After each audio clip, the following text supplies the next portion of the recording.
All right, it is 1:47 and we are back from executive. Let me see one other thing. Did Commissioner Gonzalez make it back? No, he was planning on joining us. We want to call him and see, or Yeah, can we make sure?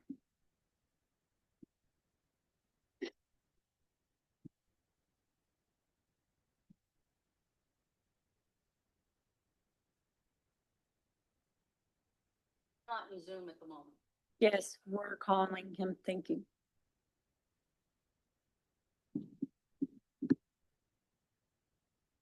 knee replacement. Yeah, bad. A lot of pain. Last week. Teresa, how are you? I'm all right. Another day in paradise, right? Raining, that's a good thing. Only once, and they came back on. The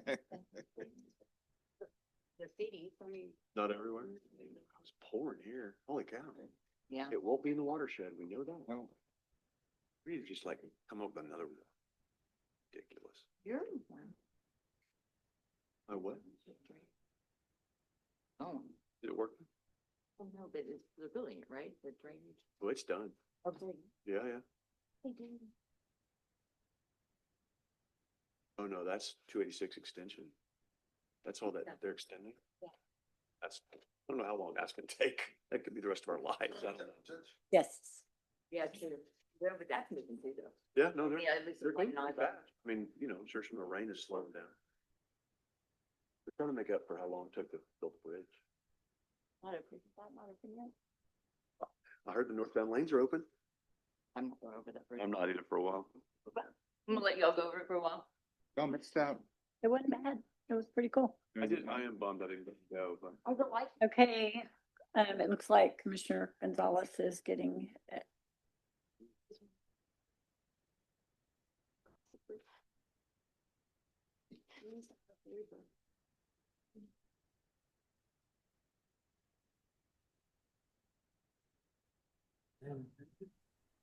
I see a yellow screen.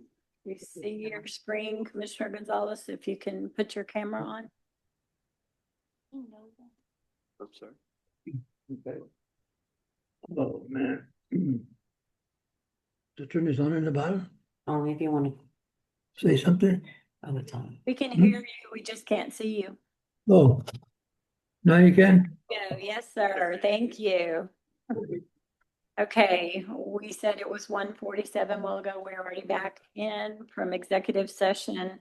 Moving on to item A from executive, Commissioner Tesney, I believe you have a motion.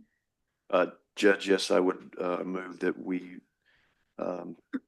pass the proposed change order number 2, which is a deductive change order as agreed to between Calamarine and Nueces County for the Bob Hall Pier project. This relates to the concession area and restaurant space. Second the motion. All those in favor, say aye. Aye. Any opposed? The motion passes. There is no action on item B, I believe, from the county attorney, correct? Judge, we were recommending just to reject that claim. Do we need a Or motion deny on claim. that? Yes. Yes, okay, sorry. Then, Motion to deny the legal matter related to the June 2025 claim of Maximilio Garcia and related matters. second, all those in favor? Aye. Aye. Aye.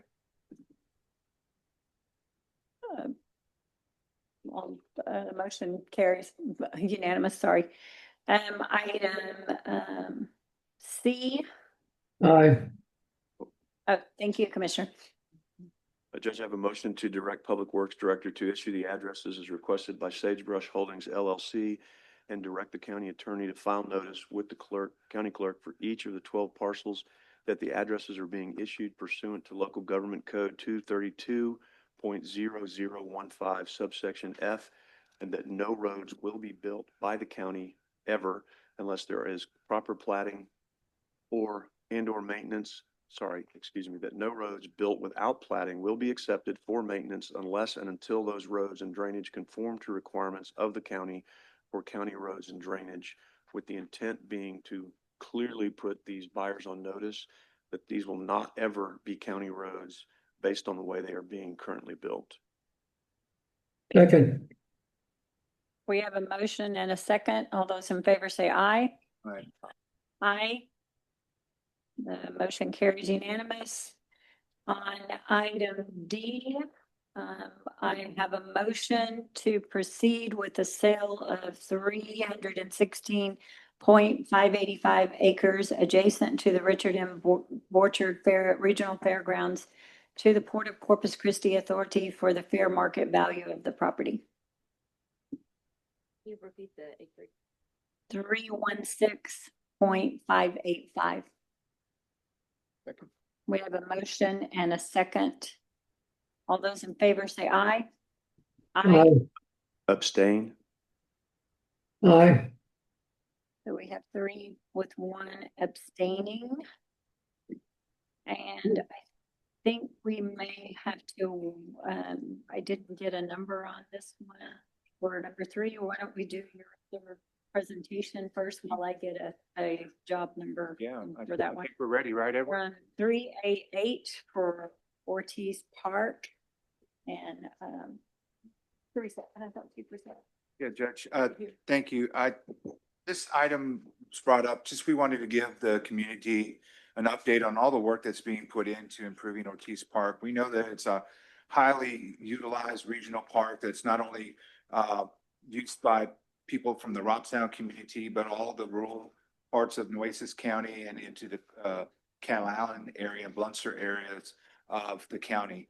And so through ARPA funding, we have allocated and designated, I believe, is it 1.5? Excuse me, 1.5, 1.5, yes, sir. $1.5 million in improvements to Ortiz Park. And so we have Edward here, our Inland Parks Director, who's going to give us an update because we know that there's been a lot of interest in this topic. So we wanted to use this as a springboard just to remind folks that this project is in the works. There's been some delays, and we'll talk a little bit about why and how those delays came up, but assure them that we are working on this and we still have our due date of December of next year. So we're moving along. Thank you, Commissioner. Thank you for the introduction. This is a wonderful project. This is going to address a lot of needs within the park itself and the community's needs. As you said, it's a regional park that serves both the Cal Allen and Robstown, Agua Dulce, Banquete areas. The fields there are used extensively and heavily. With that being said, I'm going to turn it over to Robert Garcia with Levy Dykema. He's our architect on the project, and he can explain where we're at within the project. Judge Scott, Commissioners, thank you for letting me update you on the progress of the project. It is going to be a great project. There are a lot of pieces that I think were needed for this area, and we're going to be able to address them with this. You should have just to recollect on the items quickly, there's going to be a covered area next to the newer restroom facility that's out there.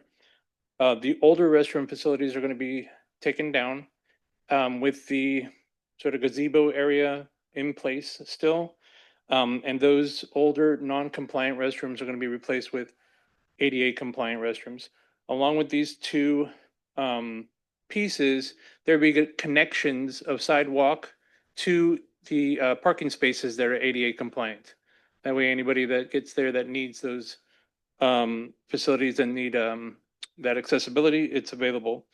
And then the last component is the replacement of the walking park, the walking track, the 1 mile walking track.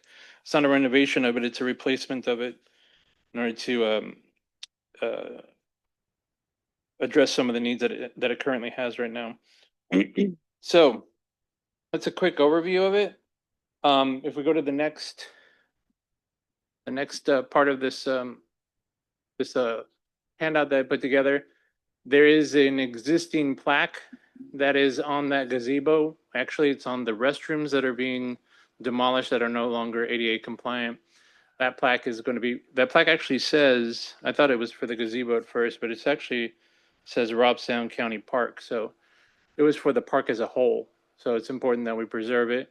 And still the gazebo being there, we're going to relocate it to the back of the structure that's going to remain. And just, we're going to direct the contractor to remove and carefully replace so that it's still, it's still there for everyone to reference. And then the next document is showing the item that we are going through right now. The Texas Historical Commission flagged the project for further research due to it being a historical site, being a labor camp in Robstown. There was some refinement of their area that they are looking at to just study the parts that are being that would be disturbed by the construction. So these are 4 actual sheets from, if you go, let me see. Yeah, right there. These are 4 actual sheets from the application to the Texas Historical Commission showing the historical maps, showing the probability of finding any archaeological artifacts, and then showing the lower left being the actual plan and the sites and the portions that are going to be reviewed. And then the last one being the paperwork involved in the form. Since this, so this is the application since then, and if we can go to the last page, just to give you an overview of where we're at. Since this document was created, a permit has been issued by the Texas Historical Commission to begin this investigation. The investigation is being scheduled and is currently scheduled to begin on Friday for the portions that you see investigated to begin. So that is in progress, right? What's also in progress is a pre-construction meeting was conducted last week with the successful contractor, going over things, lay down yards, hours of operation, things like that. It was a good meeting with that contractor. You know, that contractor has already done some projects with the county, and we're excited to start working with them. Who is it? RXDX is the contractor. And so that pre-construction meeting has happened. And the next steps, even though we are going to have a few weeks of review by the Texas Historical Commission and, the investigation and those findings sent back to the Historical Commission, we still have things that we can do, right? We're doing paperwork. I'm asking for a schedule of values to review for pay application review purposes. We're getting submittal review for all the materials coming in, shop drawings for the shade structures, things like that that we can do prior to actually putting a shovel into the ground. So that way we can hit the ground running once the Historical Commission study is complete. And that's it. That's current right now today, knowing that, you know, some things show up, but we can still do things to keep the ball rolling. But looking forward to a good project. And if you have any questions, you know, let me know. Robert, appreciate the work that you all have been doing, Levitt Dykema and Edward and your team for putting this together. Like I said, I just felt it was important to update the community because we know there's been a lot of concern. There's a lot of usage. We know there's a lot of usage in this regional park. And so the name change was just one of them about 8 or 9 years ago when we changed the name. And of course, we changed the name of the senior center to honor the late Judge Virial. And now these changes that we're going to help. We know lighting's always been a concern. We know the field conditions. We know the track is heavily used. And so we hear you, the community. We want to do everything we can and are doing everything we can. We just had these hiccups, but I'm really encouraged by the pace that y'all are working at and the response time. I was always worried, how long would it take to get all of this in place? So I'm really encouraged to hear that it won't be drawn out by months or even a year, that it can be done within a reasonable amount of time. So that'll be my message going forward to the community and those residents in Precinct 3. I thank the court for allowing me to entertain this issue and just to help educate the constituents on what we're doing for them. Thank you. Thank you so much. Yes, that antiquities permit is important and challenging. Yes. Thank you very much for being here. Thank you. Moving on to 3F3. Discuss and consider the job description revisions for the medical examiner and director of operations positions in the medical examiner department. We have both of those there where there was a clarification on the supervisory roles. I think there was concern, but you should have all received those and had the opportunity to look at those changes. There's one other change in the medical examiner's job description. And I just got a printout on the pay scale for that. And I think the closest number we can get to what we were talking about is, since a medical examiner is on a total different pay scale, would be the pay group 03 to post for, to change that on the description for now. To. On the job description, we changed the pay group on there to pay 03, and it has an A, B, and an H in there. Is that with the additional stuff that comes with this? Huh? Oh, okay. So first, so you want to approve the job description changes on the operations manager first and then do the medical And exam? then do the medical, we can, so we do them two separate things. It's We're gonna get- just- Yes, So I okay. would make a motion to approve the changes proposed by the county judge in regards to the director of operations in the medical examiner's department. I'll second that. Is there any other discussion on the director of operations change in, actually his didn't really change. We just took it out of the other one. So yes, all those in favor say aye. Aye. Aye.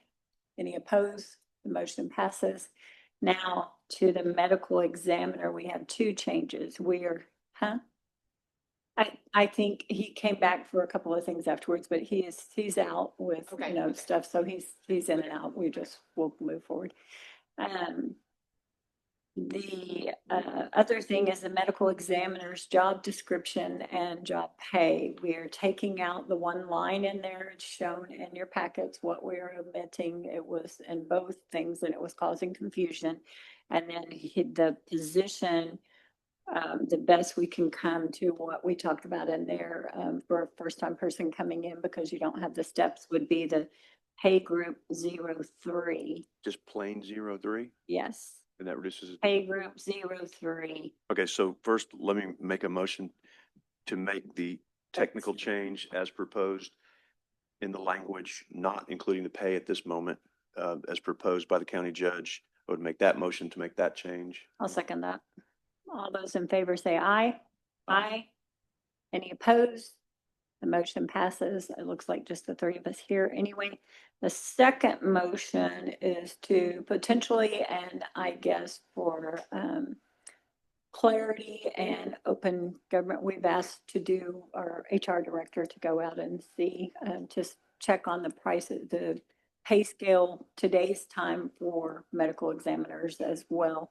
But in the meantime, we know we were the previous courts and challenged when we were looking to fill this position and did it fairly high. We would like to try to go down a little bit in that pay scale. So we would like to change it to the pay group 03 is as close as we can get, and that's at 375. So that would be a motion to reduce the current pay scale from a what to a 03? What is it now? It's an 04, What is it? 04 From an 04 to a 03. to a 03 for the job description and for the current pay that would be paid for anyone who's in that position. Yes. That would be the motion. I'll second that motion as well. All those in favor say aye. Aye. Aye. Any opposed? The motion passes. Then I would like to also call back up item number 2, where we accepted the resignation from Dr. Cannon and appoint the interim director of that position starting July 18th, the day after Dr. Cannon leaves, to Dr. Trang, who is the deputy assistant medical examiner there right now, and she has willingly said she would do this, and we would not lose any, we'd have continuity of services, and Is this for any specific amount of time, Judge, or I didn't know if you wanted to put a time on it, or I'm just asking. when we discussed yesterday, she was open for 6 months or whatever it takes for us to see how we're going to move forward. She wasn't sure that she would even be applying for it either. She was willing to do it for however long, So and to see if she may potentially want to apply for it as well. so do we want to put up to 6 Up months? to 6 months Okay, on it, I'd is fine. Mhm. make a motion to appoint Dr. Tran as the interim medical examiner for up to 6 months at the new pay rate assigned to the medical examiner. Second. We have a motion and a second. All those in favor say aye. Aye. Any opposed? The motion passes. I believe that's the last of our, Judge, I needed to Go go ahead. back. Sorry. Sorry. Yeah, go ahead. I did not. I want to go back to the Callan change order. I do think for transparency's sake, I wanted to state that amount for the record. Okay. It was in the backup, but I want to make sure the public hears that. And that deductive change order was for $3,129,000. And what that is basically, Judge and court, and for the public, is Callan has decided they don't want to build the restaurant part of it. So we're taking that out of their contract, doing a deductive change order, using that to go, we'll come back to the court with some additional language for using the job order contracting to build that restaurant. So I want to make sure the public's clear. Callan won't be building it, but we will have someone else who will be building it. That we've already been assured that that can be done within the budget of the deductive change order. So I want to get all that out there, make sure nobody's confused on that. And then on the sagebrush one, Judge, as well, there was an intent. I want to make sure the intent was articulated, that we put it in public notice for the buyers to know clearly that they would kind of a buyer beware notice, but also that it would be put in a permanent court record so that any subsequent commissioners courts would be notified of it as well in some way. And Jenny's going to work on that. We're not sure how we're going to do that, because if this comes up 10 years from now and nobody on the court remembers it, we want something in the court records as well. So I just wanted to articulate that as part of the legislative intent. That's Yes. it. Thank you. Okay. There are no other items that we failed to cover. Are there any adjournments in memory? Yes, it looks like we all do. Go ahead. You want to start, Commissioner? My condolences go out to Ashley Carroll and her family. She was a wonderful woman, and she will dearly be missed. I'm sure most of you will also mention some words about her. But I'd also like to share into the record passing of Alejandro Hondo Gonzalez, passed on June 27th, 2025. He is survived by his family, his wife Dell, their children, Mandy and Letty Gonzalez, Tessie Gonzalez, Lisa Gonzalez, Mia La Mendola, Eric Zamora, and Hondo was born in Benavides in 1964. He was an all-around athlete. Later in life, he was called to service in Vietnam, where he served as a sergeant for the U.S. Army in A Troop 5th Cavalry 9th Infantry Division. And he received a Vietnam Service Medal with a Bronze Star. He was stationed in several locations throughout Vietnam in the fields and jungles, and he was a hero and a friend to many. He was also a supervisory production controller at CCAD, where he served for 37 years.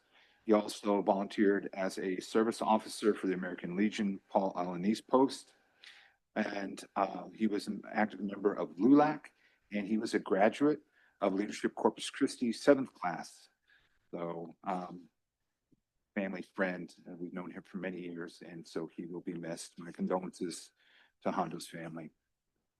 And I appreciate the court recessing earlier to allow me to attend my uncle, Gina's uncle, Juan Manuel Johnny Rodriguez, passed on July 3rd, the age of 76. He was also a U.S. Army veteran and served in the 101st Airborne Division, where he earned numerous commendations, including the National Service Medal, the Vietnam Campaign Medal, and the Vietnam Service Medal. He later on came to work at CCAD and provided a life and well-being for his family. He is survived by his wife Isabel and his children, Johnny Joe, Juan Jr., Jacob, Ham, and also his siblings, my mother-in-law Irene Carizales, another sister Bertha Castaneda, and brother Jaime Rodriguez. Johnny was a good man, just easy to get along with. He loved his family, he loved his country, served the call that really as many veterans had to live with that call and the nightmares of that in their lives, even coming back to regular life. But we're thankful for the years that we had him.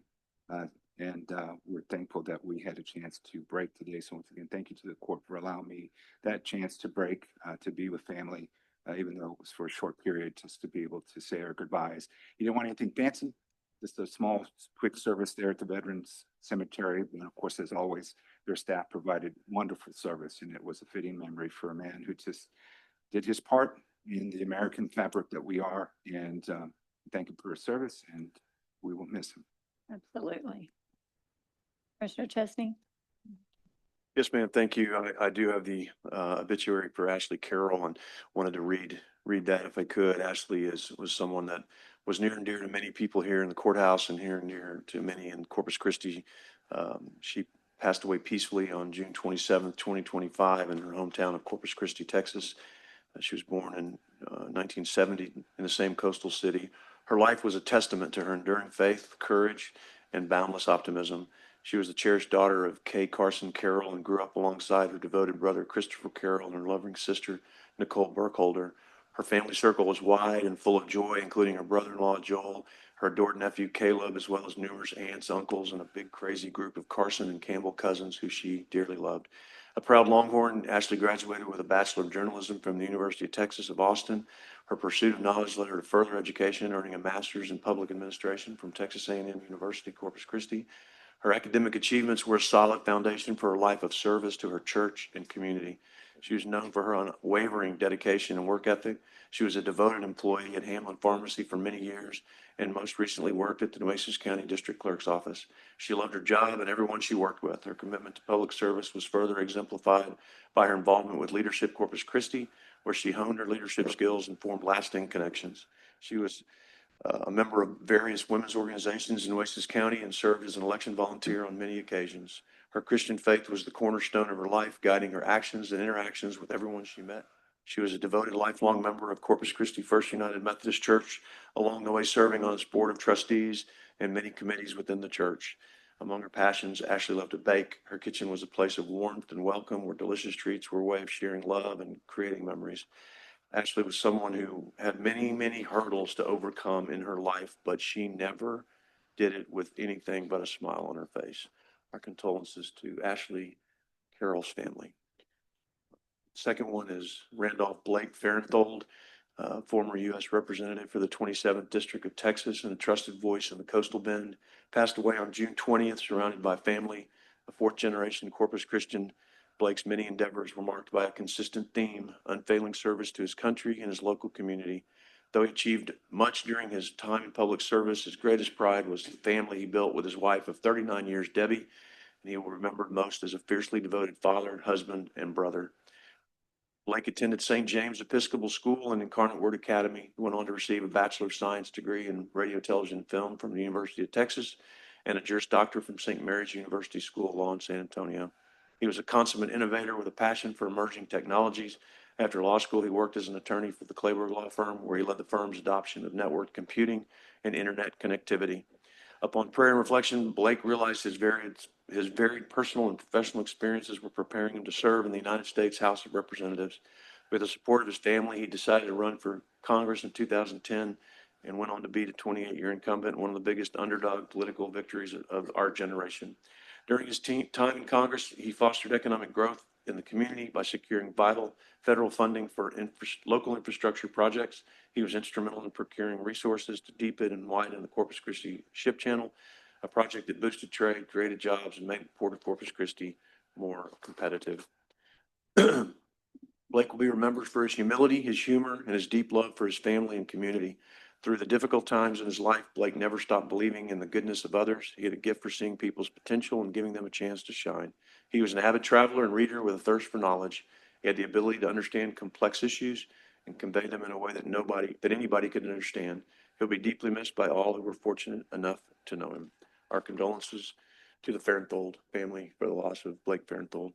And finally, today, Judge Tana Schlimmer, a longtime employee of Nueces County, beloved mother, grandmother, and wife, Tana Schlimmer, passed away peacefully on June 29th, surrounded by family.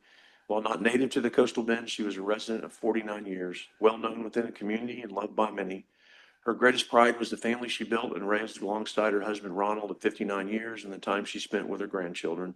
She will be remembered mostly as a fiercely devoted mother, sister, wife, and grandmother. Tana and her family moved to Portland, Texas in 1976, where she resided for 16 years before making Corpus Christi her final home. Early on, she devoted time to helping her husband Ronald develop his dental practice while raising their two sons. She then obtained a real estate license, worked in the oil and gas industry, all the while continuing to support her husband's dental practice. She finally realized her true passion was law and decided to become an attorney. She attended law school at South Texas College of Law and graduated in 1992. She spent a short time in private practice, but felt more at home working for the 13th Court of Appeals. She particularly loved working with Judge Rodriguez. She lived a full and cherished life. She adored her family and loved to travel. Of all the airplanes she ever boarded, she only jumped out of one. She and her husband traveled to many parts of the world, building wonderful memories together, not only flying, but also by riding their Harleys. The firefighters serving the Great Lakes will remember her for all the service calls that they made for smoke alarms being triggered while she burned dinner. The 13th Court of Appeals will miss her for her years of dedicated service and hard work. Most of all, she will be missed and remembered by her family. Although she had multiple degrees and jobs, her favorite was grandma. Condolences to the Schlimmer family. Absolutely. Our sincere condolences to the Rodriguez, the Gonzalez, the Carroll, the Farenthold, and the Slimmer family. And if we could, for the last moment of silence, if we could all stand for just a moment for all of our Texans and the families that were lost in the floods. Thank you.